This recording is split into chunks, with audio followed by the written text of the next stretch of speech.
Pwede. Mami, sige guys, so, ang imposible yung makita na sige guys, may mabinay kay guys.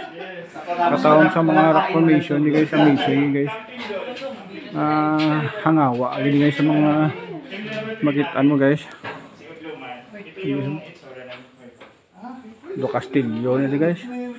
May sample mo castle. Ay, okay. More on swimming to. Nasa 1.5 kilometers yung Langoy. Yung swimming lang sa loob ng cave. So, be sure na yung kasama mo marunong yung mga. Eh, mga naman, best naman eh. Tulian natin, tapos tatalian natin. Tulian natin. Tayo na lang. Grabe pa develop. May buta na suga no. Ay kun wala din suga, dulom na di. Oo. Hindi makita ng mga rock formation. Okay.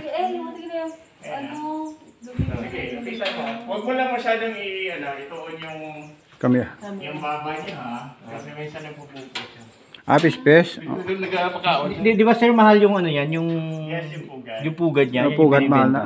Yung bintahan dito before is around 20,000 per kilo. Mahal na raw. Bawal na siya kasi Ayaw protected. itlog sa.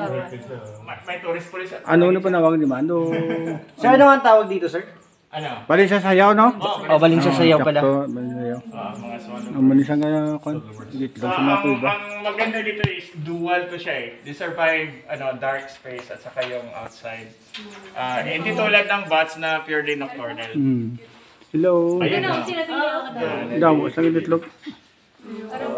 So, tanong na sir, paano yan pag gusto nilang kumain, ano lalabas sila? Hindi. Oy mga niktobe ano. Yung nanay, lalabas yun, maghanap ng pagkain para i-feed doon sa Bali sa sayaw ni guys oh. Muna So, fish normal naman na talaga sila. yun sa mga ibon. They're hunting food outside, tapos dinadala nila sa yan. Yung sa mga bats, ganun din eh. Especially yung mga fruit bats. Damo sa During sayaw. night time, lalabas yun para maghanap ng pagkain nila. Yung marmol no. Okay. Tapos, isang